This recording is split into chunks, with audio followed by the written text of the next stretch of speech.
Hey there, everybody. Thank you for tuning in to Dangerous Misinformation.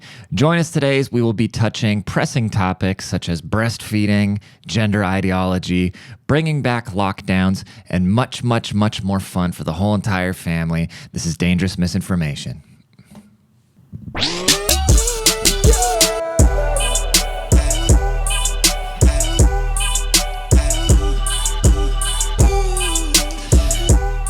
Yes, welcome, everybody.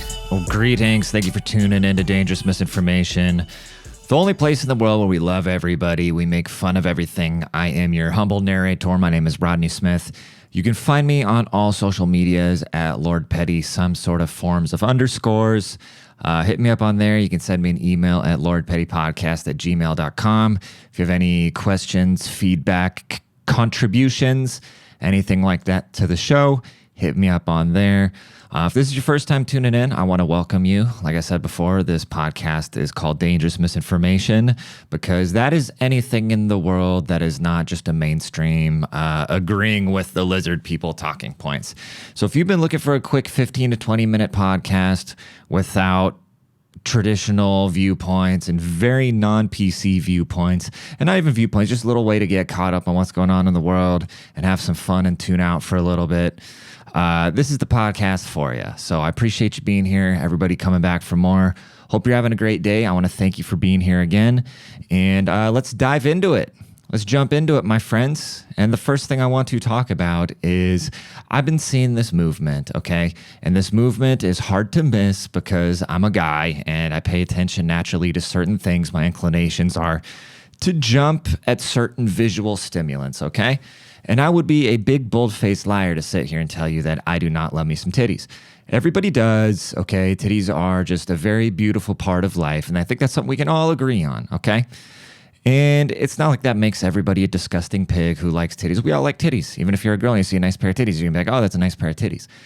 But I've been seeing a lot online, and I feel like this has been a thing my whole life that I've been seeing about this destigmatized breastfeeding. I don't know a single person, male or female, that gets upset about somebody breastfeeding a child, okay?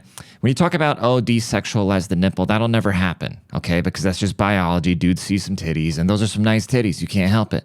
That's the thing about a lot of women. They don't want to be objectified, but then if they try to use their sexuality, if they use those same body parts that they don't want objectified to try to get something and it doesn't work, it hurts their feelings. So it's like everybody says one thing and means another. And when I say everybody, that's a generic statement. A lot of people get this. The women that is the female superpower, the ones that know when to turn that shit on or off. Like when you're in a professional environment, you want to turn the sexuality down because it'll discredit your actual knowledge and professionalism and people won't take you serious.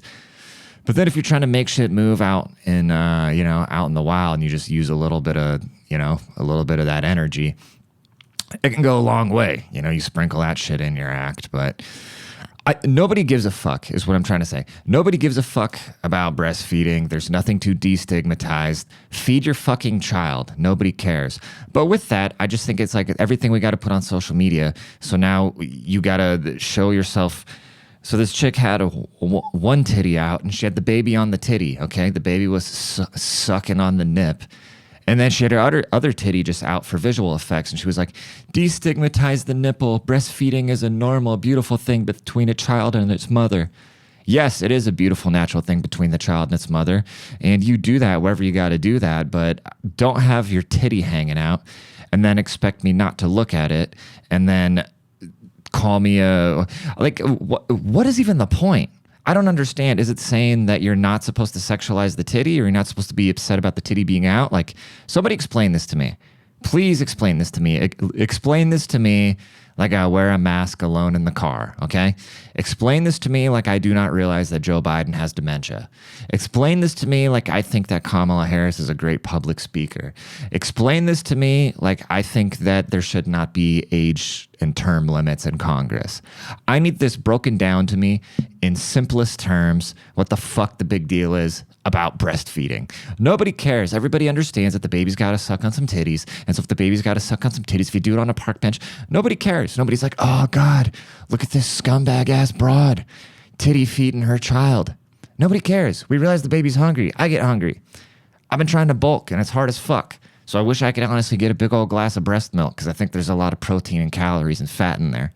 So if any of you offended breastfeeding moms want to show me your tits and then give me some breast milk, I will drink it on camera for, I don't know. I probably won't.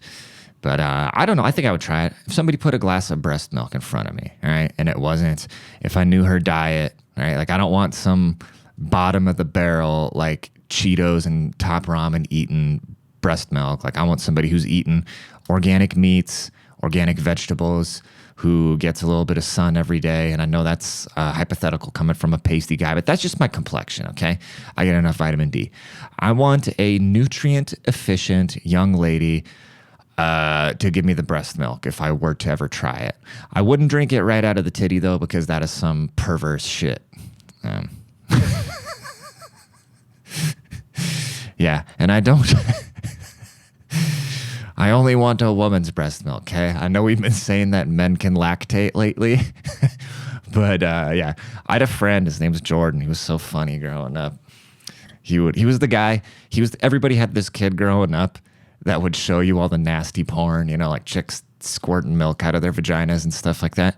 He was that guy, and then he had this laugh. He always go, like he would just put on some like fat midget getting plowed, and then you'd glance over, and he'd just be like, what was I even talking about? Oh yeah, but he was like, "Hey guys, look, I can fucking lactate," and he squeezed his nipple one time, and then just like some pussy zit stuff just came out of the side. You know, like when you squeeze out like a blackhead on your nose, it just came out of the side of his nipple. He's like, "Look, guys, I'm fucking lactating." God, that guy was funny, and he always tell people they're doing shit wrong. Like if you were doing anything. You know when you're watching somebody kind of fumble something, like if you would watch somebody fumble through something, you'd be like, wow, dude, you're not fucking doing it right. And then you show you how to do it. Guy was hilarious. He had a dog. He had a pit bull named Annihilator. And he would just sit there, and he was addicted to this video game called World of Warcraft. Or not World of Warcraft. What's the other one? RuneScape. He was super addicted to RuneScape. And so he would come over, like we would all hang out, you know, it's before we had driver's licenses and our parents would have to drop us off. We'd go to one of our houses, and then Jordan would just sit there the whole time playing fucking RuneScape. I'd be like, "Jordan, you coming when I go outside and play football or something?" He's like, "Dude, I'm on a fucking quest, bro." And then 5 minutes later, he'd have some chick, you know, squeezing a Nerf ball up her vagina or something. Going but then one time he's sitting there at his computer, so he got Annihilator, this fucking pit bull, and then you just hear the dog puking, and then Jordan's sitting on his computer. He's like, "You better fucking eat that." And that's how we talk too. But yeah, speaking of men lactating, have you ever tried to have somebody explain to you what the difference between gender and sex is? I don't think there's ever been a conversation I wanted to get out quicker than when somebody's trying to explain to me what the difference between gender and sex is. Because the most hilarious part is they think they're understanding this like out there, just like very progressive, super biological argument that just like the average mind can't conceive. They think, oh, these average people are too stupid to understand that there's a difference between sex and gender. Why? Because somebody printed it in a bullshit textbook? Like, dude, I'm not even going to go there. I'm not even going to go there because it's so simple and so beneath my like common sense.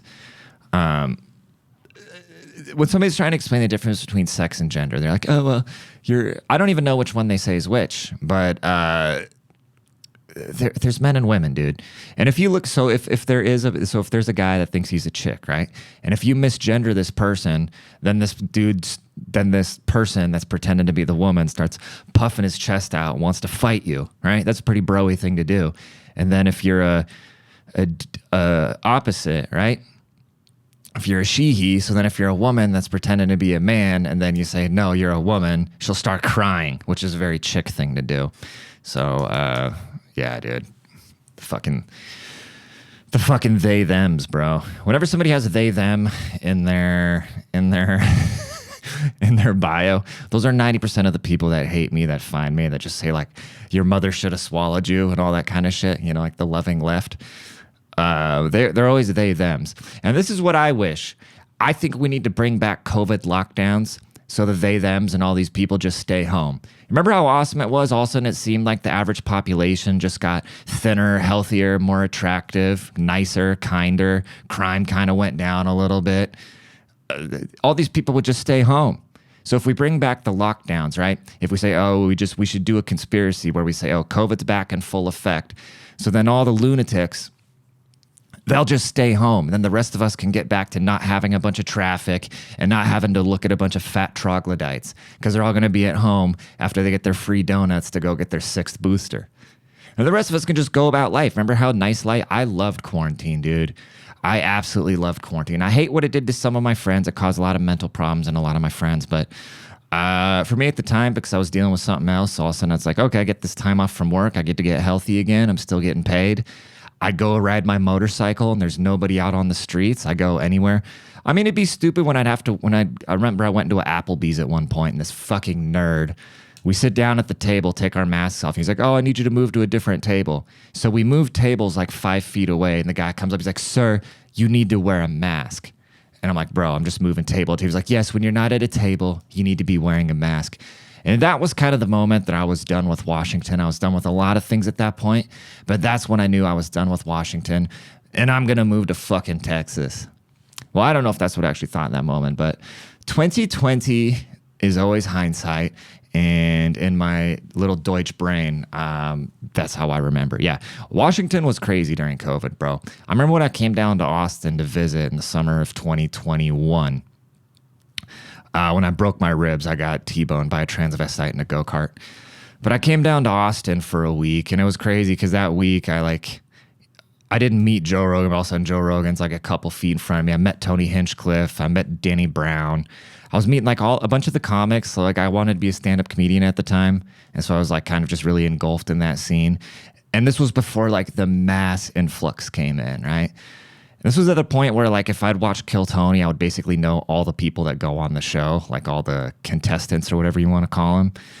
Because it was such a like smaller thing, you know what I mean? Now it's like everybody's moved out to Austin and I can't really be around, I know I've talked about this before, but I'm so into like the self-improvement shit and working on myself and trying to like get to a certain place in life that being around comics is just, it's rough. It's a different thing. And yeah, I don't know. Austin. I just remember like after being shut down for like 2 years in Washington, just coming down to Austin and everything was just wide open. People are zipping around on bird scooters in the middle of the street, thinking they're going to get run over. The weather was hot. There's just hot girls everywhere. I think that was the golden era of Austin. It's done now because anytime I go there now, it's kind of like, it's too much. The fucking, the defund of the police crowd has moved it. The people that move somewhere with then they're way too progressive shit, they destroy somewhere, then they bitch about how they can't afford it, blame a billionaire, and then they go move somewhere else and they do the same shit where they came from. That's happened to Austin at this point, but I do miss it. I do miss it. I'm not going to lie. I just really think in 2023, right now, at this point in time, to be a progressive, okay, to be aligned with the current Democratic Party, like with the Biden and Harris administration, you either have to be wealthy enough to be hidden and shrouded from reality, or you just have to be stupid enough to not recognize reality. Either way, you're not seeing it. It can be right in front of your face, but you might not trust it because it's not coming from a quote source. You're one of those people, oh, do you have a source for that because you don't believe your own eyes? Or you're just rich enough to where you're just removed from the average person's struggles and you don't care. You know, that's like a lot of these Hollywood people where, oh, we hate the party that freed the slaves so much. They're all racists. So we don't care if eggs are going to be $9 a carton because we're making millions for pretending to be other people. You know what I'm saying? And then you get people that are just fucking, it doesn't matter. Like I commented on a video yesterday. It was a bunch of laundry detergent chained up in a store because people are doing all these lootings, you know, just stealing a bunch of shit. And then it said, the caption said, what city is this? And I said, somewhere with lots of pride and BLM flags and strict gun laws. And then there were just hundreds of comments on my comment about like, oh, you fucking MAGA terror. Like, I didn't even say anything about Trump, right? I didn't say anything about Trump. He was like, oh, you fucking MAGA terrorist, you traitor. Like, oh, do you have a source? Do you have a source for this? Do you have a source for that? Your mother should have swallowed you. Oh, you are, just saying all this like horrendous shit because they were so worked up about this comment. Which, and they're like, you realize, this one guy, he said, you realize everybody hates you people, right? And that's the one comment I responded to. I said back, well, that's what hateful groups of people do. That's what you neo-libs do. You are hateful people. So if you hate the Trump people, that's to be expected. Like, an alligator's going to bite. You're a hateful, spiteful person, so you're going to hate people without understanding why. It's just a very natural thing, dude. But yeah, very, very natural. I've been trying to gain weight because I lost a bunch of weight I cut out eating bread. I've talked about that before. I feel like my bread saga is something that just keeps going on with this show where I'm on the bread, off the bread, and I've been eating a bunch of bread again, but it's really fucking with my digestion and it's really pissing me off because I've been losing so much weight. But I was having a conversation with my friend Joe the other night and he was talking about losing weight and how he can see his dick again, right? And I was talking about, wait, so when you get fat, does your dick get any of the fat? He said, no, the fatter you get, the smaller your dick gets. And that's when I realized that's why I can't gain any weight, because I have no dick left to lose. But anyways, I appreciate y'all tuning in. This was Dangerous Misinformation, the most informative podcast, the most educated and most progressive place in the world. I really appreciate y'all tuning in. Please be sure to tell a friend. Be here every day. Video episodes available at 3 p.m. Central Time on YouTube's, 9 a.m. Central on the audio streaming apps. And please, on whatever you're listening to, please leave a rating and a review. It really helps things out. Share the shit on your Instagrams. Go follow me on social media. And you can go to Amazon and get my book, get some swag, get I Don't Wear Taxes shirt, do all them fun things. And I will see y'all tomorrow. Peace out.